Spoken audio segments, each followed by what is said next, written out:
ইস! হঠাৎ করে মনে পড়ে গেল।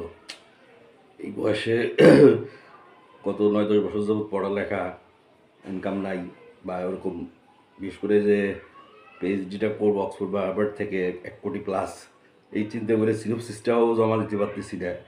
তো হঠাৎ করে মনে পড়ে গেল যে গত ১৫ বছরে যারা ভিকটিম প্লাস জুলাই আগস্টে আন্দোলনের সাথে সম্পৃক্ত, তারা তো যা চাচ্ছে তারাই তাই পাইছে। তাই তো আমি তো গত ১৫ বছরের চরম ভিকটিম। এবং জুলাই আগস্টে আমার মানে টু দ্য পয়েন্টে অবদান আছে। কীভাবে? আগে জুলাই আগস্টে আসি।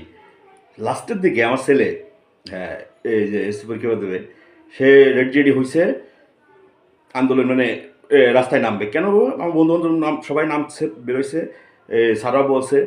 তো ওই ইউরোপিয়ান স্ট্যান্ডার্ড স্কুল, স্কুলে আমার ওয়াইফও টিচার ছিলেন একসময়। তো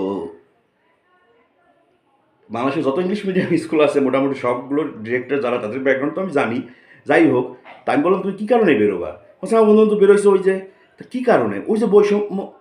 কিন্তু আনন্দ, উৎসাহ, উদ্দীপনা বা সবাই বেরোইছে বিধায় আমারও বেরোতে হবে মূল আচ্ছা ঠিক আছে বাবা, আমি বেরোবো, তাই কাজটা শেষ করি, আমরা সন্ধ্যার পরে বেরোই বা রাত্রে বেরোই। ওকে আমি প্রায় বেরোতাম। আচ্ছা বাবা ঠিক আছে। আমি বেরোইছি ২-৩ দিনই বেরোইছি লাস্টের দিকে, পরেও বেরোই সব। যাই হোক, এরপর আসলাম অল লেখা। তাও যেখান দিয়ে অল লেখার সাইটে যাচ্ছে আমি দেখলাম, দাঁড়ায় ভালো লাগলো। তাই আমি বললাম আঙ্কেল, সব বাচ্চাগুলো লিখতেছে বা রং করতেছে, কেউ ওই যে প্যাটার্ন করে দিয়েছে লেখাগুলো ওর মধ্যে, যে আঙ্কেল আমি একটু পারি কিনা দাও না দেখি, আমার তো খুব ভালো লাগছে। তা আমিও করলাম আর কি, লিখলাম। পরের দিন আমি কি করলাম, ছোটো ছোটো কিছু লেখার টোকেন এনে নিলাম। টোকেন এনে দিলাম যে তোমাদের যে দায়িত্বে আছেন এই জায়গার, তাদের ওনাকে একটু দিয়ে বলেন যে এক ভদ্রলোক দিছেন যে আমাদের যে ছড়াগুলো বা লেখাগুলো এক লাইনের, এগুলোর সাথে ইংরেজি, বাংলা আবার বিভিন্ন ব্যক্তির এই উদ্ধৃতি দিয়ে টের দেখলাম এবং কিছু ছবি টবি দিলাম। এবং ব্যক্তিগতভাবে আমিও রাতে রাতে হয়তো বা অনেক কিছু লিখছি। কোইন্সিডেন্ট হয়তো বা আমাদের প্রধান উপদেষ্টা বিদেশে যে বইটা নিয়ে গেছিলেন তড়িঘড়ি করে, ওই বইটার একটা কপি খুঁজতেছি। কেউ যদি পান, কোথাও পান, দয়া করে যদি দেন সুবিনের হিসেবে। আমি বই টই কালেকশন করি, তো হয়তো বা আমার কোনো একটা লেখা ওই বইয়ের ভিতর থাকতেও পারে। বইটা তো স্যার জুলাই আগস্টকে স্যার বিক্রি করে দিয়েছেন ওই বইটায়। জুলাই আগস্টে ওই বইটা যদি বাংলাদেশে ছাপায় যদি বলতো যে বন্যা দুর্গতদের জন্য এটা সুবিনিয়র হিসেবে, স্মৃতি হিসেবে থাকবে, ৫০০ টাকা ১,০০০ টাকা করেও যদি দেওয়া হইতো যে একটা মূল্য, মানে হাজার হাজার কপি বিক্রি হতো। বা অন্তত আমি তো অনেকটা বই গিফট করি, আমি নিজে ১০০ কপি কিনে গিফট করতাম। কিন্তু ওই বইয়ের কপি তো দূরের কথা, আর কত জায়গায় খুঁজতেছি, কোথাও কোনো কপি পাচ্ছি না। তাহলে কি শুধু বিদেশিদের সুবিনের হিসেবে গিফট দেওয়ার জন্যই এই লেখাগুলো? আমার কথা সব কমপ্লেন হয়ে যায়। কেন কমপ্লেন হয়ে যায়? নো কমপ্লেন একজন বলতেন, কিন্তু আমার মধ্যে খালি কমপ্লেনে বেরোতো। কেন বেরোতো? গত ১৫ বছরে হঠাৎ রাত্রে একদিন, আমি নন টেকনিক্যাল পার্সন, বাট অ্যাপনিক ওই যে যেটা পড়লাম, Asia Pacific network information system, যেখানে ৫৬টা দেশ, এই এশিয়া প্যাসিফিকের একটাই অফিস অস্ট্রেলিয়ায়। আমি রেভিনিউ দিয়ে দেখলাম প্রতি বছর ডলার পাঠাই আমরা, লিগেল ওয়েতে পাঠাই, ইলিগেল ওয়েতে পাঠাই, যে হয়ে পাঠাই ডলার। মানে ওই যে তোমরা যারা মেম্বার, আমরা আইপি ছাড়া ইন্টারনেট চালানো যায় না। সো ইউজেস রিসোর্সের দিক দিয়ে মজার ব্যাপার, ইন্ডিয়া, চায়না, অস্ট্রেলিয়াও এই অ্যাপনিকের মেম্বার, তাদের চেয়ে আমাদের রিসোর্স বেশি বাংলাদেশের। আমরা সবচেয়ে বেশি রেভিনিউ ওখানে দিই। তো রাত্রে ঘাটতে ঘাটতে হঠাৎ করে একদিন দেখলাম এটা অ্যাপনিকের ভিতরে একটা শাপলা ফুল। কেন এই যে শাপলা ফুল থাকবে কে? Australia অ্যাপনিকের office. তো শাপলা ফুলে ক্লিক করে দেখলাম যে প্রোগ্রামটা তখন বাংলাদেশের বিধায় বাংলাদেশের লোক হিসেবে শাপলা দেওয়া আছে কি, এটা কমিটি, ২ বছর কমিটির নির্বাচন। তো যথাযথ আমি ওই রাত্রেবেলায় ফর্ম ফিল আপ করতে করতে করতে করতে করতে সকাল হয়ে গেল ফর্মটা ফিল আপ করতে, এত ইন ডিটেলস। তো ফর্ম ফিল আপ করে আমি জমা দিচ্ছি, আমি তো কিছু বুঝিও না, জানিও না, বা আমি টেকনিক্যালও পারসন না। তো ৩ দিন পরে আমাকে ওটা সিলেক্ট করছে যে তুমি সাকসেসফুলি নমিনেটেড। তো বাংলাদেশ থেকে ওইবার আর কেউ জমা দিই নাই। এরপরে আমি ওটা জানার জন্য, বোঝার জন্য, ওদের কি আছে না আছে, আপনি থেকে কী জানা যায়, সবই টেকনিক্যাল, আমি তো নন টেকনিক্যাল। একটা কোর্স পেলাম, পলিসি ডেভেলপমেন্ট প্রসেস কোর্স। এই যে আমার শুরু হলো পলিসি, একটা ধুলো দেখলেও এখানে মনে হয় এটাতে কী যেন একটা পলিসি করা যায়। হ্যাঁ, ওখানে থেকে শুরু। একটাই কোর্স পেয়েছিলাম যে এখানে আমি নির্বাচন করব, বাংলাদেশে প্রতিনিধিত্ব করব, তো এখানে আমি কী শিখতে পারি। নন টেকনিক্যাল পার্সন হিসেবে একটাই কোর্স আছে অ্যাপনিক একাডেমিতে, পলিসি ডেভেলপমেন্ট প্রসেস কোর্স, 10 মিনিটের একটা কোর্স, বাট ইনডিপতে অনেক। কোর্সটা করলাম, পাসও করলাম। তো ভোট, বাংলাদেশের যে ভোট আছে, রিসোর্স আছে, তার 1/3 ভোট যদি বাংলাদেশে, যেহেতু আমি একক প্রার্থী, 1/3 ভোটও যদি আমি পাই, তাও আমি ফার্স্ট হবো। কিন্তু লাস্টে যে দেখা গেল আমি ভানুয়াতু, মানে এই যে কয়েকদিনের যে ভূমিকম্প হলো আমার প্রশান্ত মহাশক্তি ভানুয়াতু একটা ক্যান্ডিডেট, ওনার কাছে আমি 3 ভোটে ফেল করলাম। খুব দৌড়দৌড়ি করলাম, এরে রিকোয়েস্ট করলাম, ওরে রিকোয়েস্ট করলাম, জানার বোঝা। তখন ফেল করার পরে আমার আগ্রহ আরও বেড়ে গেল। তখন টোটাল অ্যাপনিকের জন্মলগ্ন হিস্ট্রি থেকে ডাটা দেখলাম যে বাংলাদেশে ড্যাফোডিলের সবুর খান সাহেবও ফেল করছেন। কার কাছে ফেল করছেন, কে ফেল করছেন? বাংলাদেশে গত 20 বছর যাবৎ একজনই প্রতিনিধিত্ব করতেছেন এবং তার কোম্পানির 8জন অস্ট্রেলিয়ায় চাকরি করে। ওই বাট আমার প্রথমেই এজেন্ডা ছিল, 5টা এজেন্ডা। আমি যদি নির্বাচনে যেতে পারি আইন কানুন দেখে, প্রথমেই আমি বলবো যে যেহেতু বাংলাদেশ থেকে সবচেয়ে বেশি রিসোর্স টাকা আমরা দিই, তখন বাংলাদেশে একটা ব্রাঞ্চ করা হোক। তাহলে টাকাটা আমাদের বাংলাদেশে থাকতেছে ডলার প্রতি বছর এবং কর্মসংস্থান অত। অথচ যে বড় ভাই যিনি আছেন গত 20 বছর একটা না, কাউকে উনি দেন না।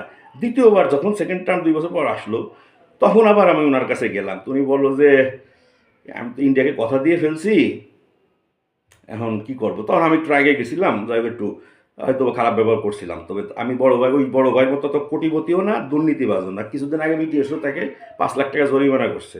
তা ইন্টারন্যাশনাল অর্গানাইজেশনের রুলস রেগুলেশন অনুযায়ী যদি সরকার কোনো দেশের কারো দুর্নীতিজনিত জরিমানা করে, জেল খাটে, সে কি সে জায়গায় এক্সিকিউটিভ বোর্ডে থাকতে পারেন কি না আমি জানি, বাট আমার ব্যক্তির শত্রুতা তো দরকার নাই। তো সেকেন্ড টাইমে যখন আমি ওনার কাছ থেকে প্রথমেই শুনলাম, যেহেতু 20 বছর যাবত উনি সিন্ডিকেট করে রাখছেন, ওনার ব্যাকগ্রাউন্ডকে আমি বলবো না, গত 15 বছরে, কারণ ডিজিটালটা তো 2001 সালে বিএনপি বিরোধ থেকে শুরু হয়েছে। তো এখন ওই ডিজিটাল সেক্টরে বিএনপির আওয়ামী লীগ নাই। যেমন আগুন বিএনপি দেয় না, জামাত দেয় না, মুসলমান দেয় না, হিন্দু দেয় না, আগুন দেয় একটা শ্রেণী মানুষ না এরা। তো ওরকম আমাদের ডিজিটাল সেক্টরটা ওখানে কোনো রাজনীতি, মানে ওই বিএনপিরও না, আওয়ামী লীগও না, জামাতে না, ওরা এক ধরনের হয়ে গেছে, মানে গভর্নমেন্ট ওই 1 থেকে 20 গ্রেডের মতো সরকার পার্টি। তো এনিওয়ে যাই হোক, তো আমি একটা কাজ করলাম, এবারও আমি বাংলাদেশের একক প্রার্থী, বাট 3-1 ভোট পাইলে আমি ফার্স্ট হই, পাস না। খালি যদি 2জনও ক্যান্ডিডেট দাঁড়ায়, তাও আমরা যদি ভোট দিই, তা আমি আমাদের সচিবের সাহেব যিনি ছিলেন, রিটায়ার্ড করছেন, সচিবের কাছে গেলাম ফার্স্টে। কারণ আমি দেখলাম যে ভোট কোথায় কোথায় আছে। প্রথমবার অত খেয়াল করিনি, দ্বিতীয়বার বিটিএসসি 1 ভোট, পিএম কার্যালয়ে 1 ভোট আছেন, ব্যাঙ্কগুলোতে ভোট আছেন, তারপরে সচিবালয় আছে, সচিবের কাছে 1 ভোট, এদের আর্মিতে আছে, ফরেন মিনিস্ট্রিতে আছে, তারপরে পত্রিকা ডিপার্টমেন্টে আছেন, বিটিসিএল আছেন। এনিওয়ে, তো আমি ফার্স্টেই গেলাম আমাদের সচিব, উনি অনেক আগে রিটায়ার করছেন। উনি বললো অ্যাপনিক কি। তো যাই হোক, তো আমার বাবার বয়সী, চাচার বয়সী শেখ হাসিনা কি বসবে ডিজিটাল কি? পলক বলল যে পলক সাহেবেরও ফেসবুক আইডি সেপ্টেম্বর 2009, সজীব অজয় জয় সাহেবেরও ফেসবুক আইডি সেপ্টেম্বর 2009, আমারও ফেসবুক আইডি সেপ্টেম্বর 2009। বাট গত বছর 1 মে 8টা 41 মিনিটে আমি তেজগাঁ থানার সামনে দাঁড়ায় আমি ফেসবুকটা ডিএক্টিভ করলাম সাময়িকভাবে, আমি আর ওটা অ্যাক্টিভ করতে পারিনি। যাই হোক, সেপ্টেম্বর 2000।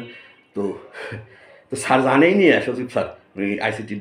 তো আমি বললাম স্যার ও আচ্ছা আচ্ছা, তাই না, একটা বোর্ড আছে, আর কার আছে, আমি বিটিএসসি এমএসি আছে, তো আপনি দুটো বলে দিন, স্যার সেটা।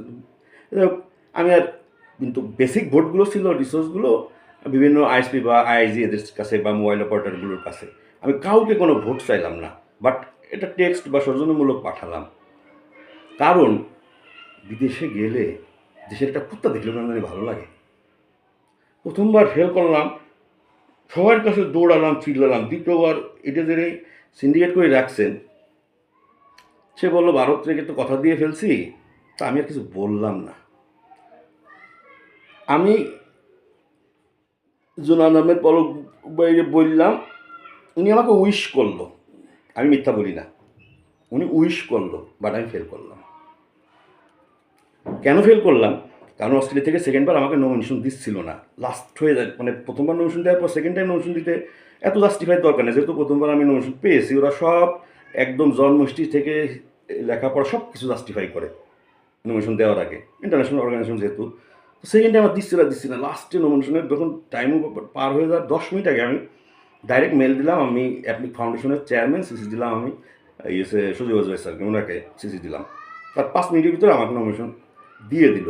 বাট এরপর থেকে ওই দিন আমাকে সজীব পলক ভাই উইশ করলো, বাট আমি পরের দিন ফেল করলাম। তা এনিওয়ে, আমি ফেল করার পরে আমি সব ভোটারদের দাওয়াত দিলাম আইসিটি ক্লাবে। কেন দাওয়াত দিলাম? আমরা ধারাবাহিক নির্বাচনের আগে লক্ষ লক্ষ কোটি কোটি টাকা খরচ করি নির্বাচন কমিশনের নর্মাল নিয়ম নির্বাচন অনুযায়ী বাজেট যা থাকে তার চেয়ে কত গুণ বেশি মাসেল পাওয়ার, অথচ নির্বাচনে পাশ করার পরে আর আমার আমি জীবনে কোনো দিন ভোটের রাজনীতি করতে পারবো না, ভোটেও দাঁড়াতে পারবো। কারণ কি, ওই যে আমি ভোট চাইনি, হ্যাঁ ইনফর্ম করার জন্য একটা মেসেজ পাঠাইছি, বাট সবাই এটা রাগ করে বললো যে প্রথমবার যেহেতু উনি ভোট দিনে উনি পাশ করিনি, দ্বিতীয়বার উনি ভোট চাইতো তাহলে দিতাম। কিন্তু আমি মেসেজ দিছি, পরে আমি আইসিটি ক্লাবে সবাইকে দাওয়াত দিছি। তো অনেকে জিজ্ঞেস করলো যে ভাই সবাই তো নির্বাচনে আগে খাওয়ায়, আপনি পরে কেন ফেল করার পর খাওয়ালেন কেন? আমি বললাম ভাই আমি সারা জীবন আমি যদি আপনাদের খাওয়াইয়ে দাওয়াত দিয়ে আমার টাকা খরচ করে আমি পাশ করতাম, তাহলে পাশ করার পর আপনাদের আমি চিনতাম, তাহলে আমার মাথার ভিতরে কাজ করতো কি যে আমার টাকা খরচ করছি পকেট থেকে, তোমাদের তেল দিছি, এবার আসে তোমরা আমার তেল দাও। এটা তো আমাদের না সাইকোলজি, হিউম্যান সাইকোলজি, যে ফেল করে আমি দাওয়াত দিয়ে খাওয়াইছি আইসিটি ক্লাবে সব ভোটারকে। আমি বললাম যে আমি নির্বাচনে যেহেতু কেন আগে বলিনি, বাংলাদেশের একমাত্র প্রার্থী আমি দুইবার গত 15 বছরে। 3জনের কান্না আমি দেখছি, আমি বলি অনেকজনের কান্না দেখছি, তা একজনের কান্নায় বলা ছিল যে সবাই খেলে আমাকে চাইতেই আসলো, কিন্তু দিতে আসলো না কোনো দিন। আর একজনের কান্নায় নাম বললামই না, শেখ সেলিম আমাদের গোপালগঞ্জের এমপি প্রেসিডেন্ট মেম্বার, ওনার কান্নাও আমি দেখছি লাস্ট। আর আরেকজনের কান্নাও আমি দেখছি, সে হচ্ছে আমাদের বঙ্গবীর। তো বঙ্গবীর সাহেবের সাথে দেখা হয়নি, আর দেখা হইলেও বলতে ইচ্ছে করে না, তারপরেও বলতে ইচ্ছে করে যে আপনি বঙ্গবীর, আপনার বাবার কি স্টেটমেন্ট, আপনার ভাইদের কি স্টেটমেন্ট, আপনি কে? আপনি কানতে কানতে বলতেছিলেন বক্তৃতায় একটা অডিটোরিয়ামে ইঞ্জিনিয়ারিং ইনস্টিটিউটে। আমি মাঝে মধ্যে যাই তো পিছন দাঁড়ায় দাঁড়ায় শুনি বিভিন্ন প্রোগ্রাম উনার না খালি বিএনপির হোক আওয়ামী লীগের সব আমার ভাল লাগে। উনি কাঁদতেছিল, বলতেছিল আমার বোন আমারে 6-7টা বছর নিজে হাতে রান্না করে খাওয়াইছে, এখন আমার বোন চেনেও না, আমি চিকিৎসার টাকাও পাই না। তা আপনার মতো বঙ্গবীর 96তে ক্ষমতা আসার পরে 43টা ব্রিজের কাজ নিয়ে কন্ট্রাক্টর ঠিকাদারি করতে যাইয়ে কয়টা ব্রিজ কাজ করে বিল্ডেছিলেন। আপনার এলাকার মানুষগুলো আপনার কেন গালাগালি করে? আপনি বঙ্গবীর, আপনার বোন আপনাকে রান্না করে খাওয়ায়। আপনার মতো বোন যদি আমার থাকতো, আমি তো সারা জীবন ওই বোনের আসল ধরে বসে থাকতাম। আরে আমার থাকার চিন্তা নাই, খাওয়ার চিন্তা নাই, আমি খাইতাম, মুসলমান তো নামাজ পড়তাম, পড়া দেখতাম।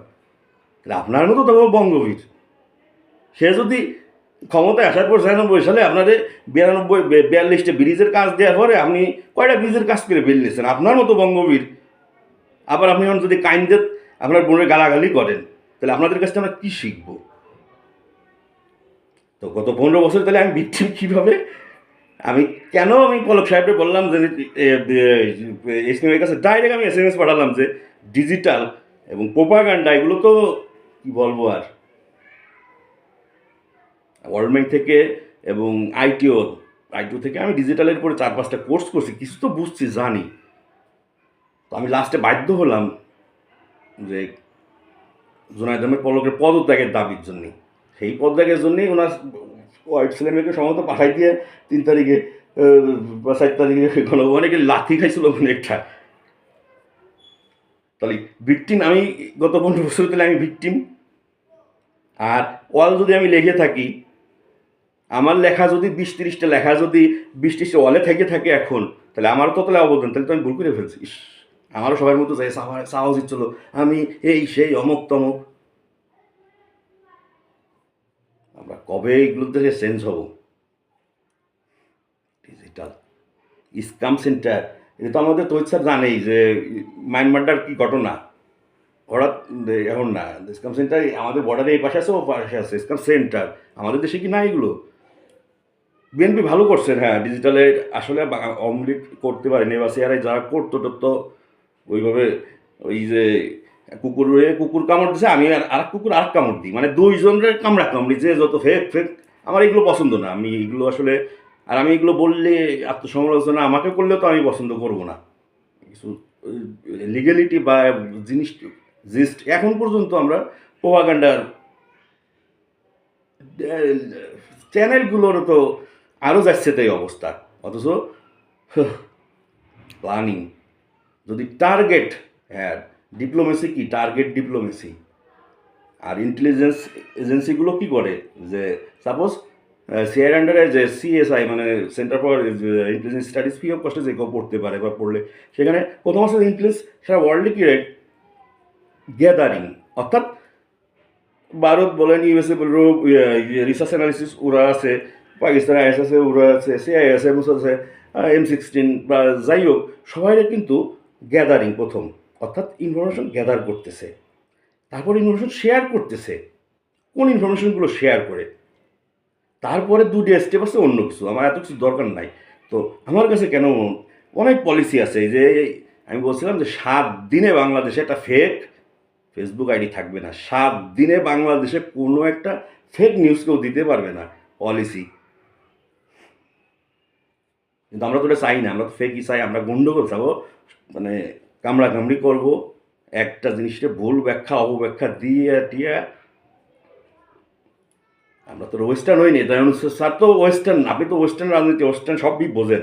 তো এই যে এমনি যে জায়গায় পা দিয়েছেন আগুনের ভিতরে, এটা তো আগুন না, এটা তো মানে গান্দা পচা। আমরা আপনি যাই না শুনে বুঝছে, আপনি তো 5 তারিখে আপনার দাওয়াত দিয়ে আনিনি, 8 তারিখে আনিনি, আপনার তো বহুত আগেতেই যোগাযোগ করেই আপনারা আনছে।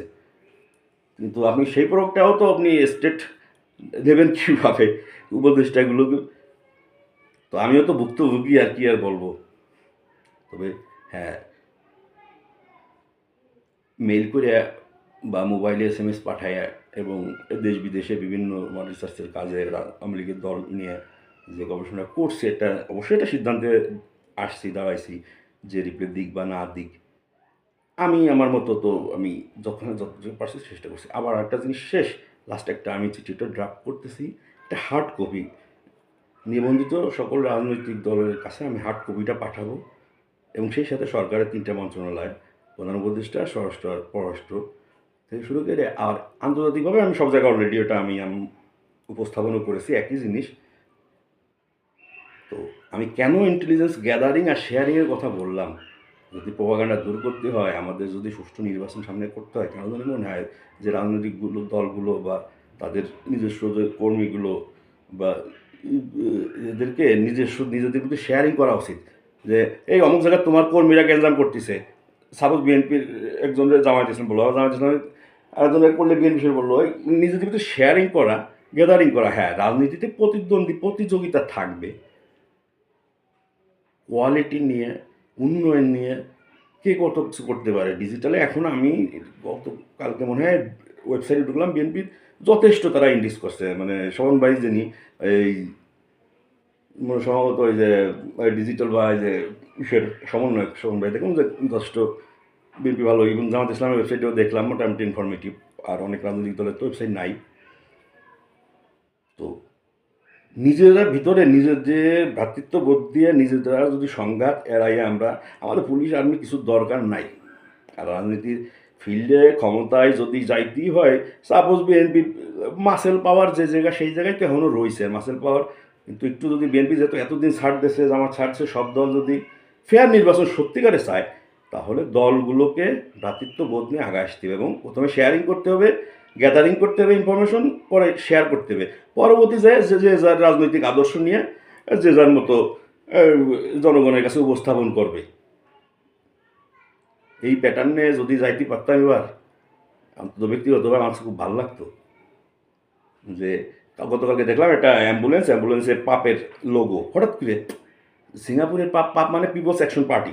আমি ওয়ার্ল্ডের কয়েকটা রাজনৈতিক দলের সাথে একটু কথা টথা বলি, তো আইডিয়া নিই।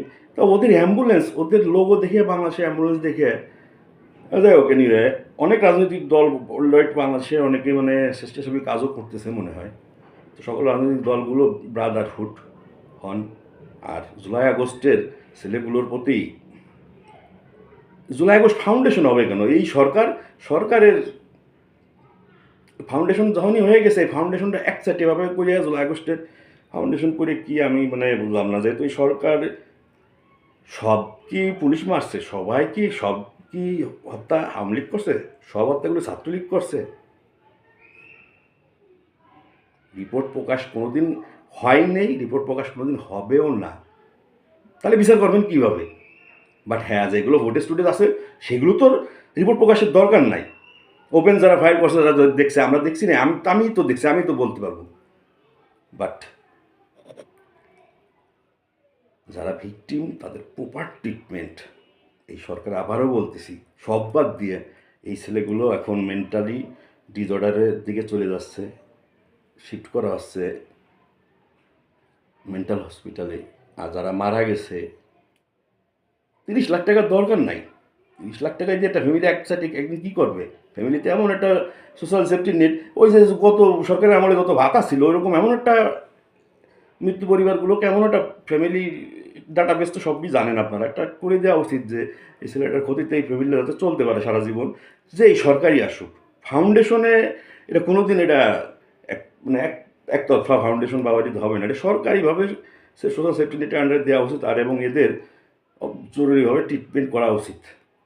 এই ছেলেগুলোর অভিশাপ এবং এই ছেলেগুলো মেন্টালি, এবং এই ছেলেগুলো আমি তো মনে করবো টুডে টুমোরো এই উপদেশগুলোর উপরে আত্মঘাতী হামলা চালাবে। কী বিষ আমরা তৈরি করতেছি? এরা মেন্টালি ভেঙে পড়ছে। কয়জন অসুস্থ মানে যারা আছে, চোখ হারাইছে, কয়জনের সাথে কথা বলছেন ওয়ার্ড বয় সাইজে, ডাক্তার সাইজে না, গার্জিয়ান সাইজে না, ওয়ার্ড বয় সাইজে, বানামালা সাইজে, এরকম গল্প করছেন কয়জনের সাথে? মনের ভাব যদি কারো বাইর করতে হয়, আমি সার্ভে করতে এসেছি, তোমার কাছে ডাটা নেবো, তুমি তথ্য দাও। সে তথ্য দিবে কেউ? কোনোদিন দেয়? আমরা দেবো? আমি ভিকটিম। ধন্যবাদ।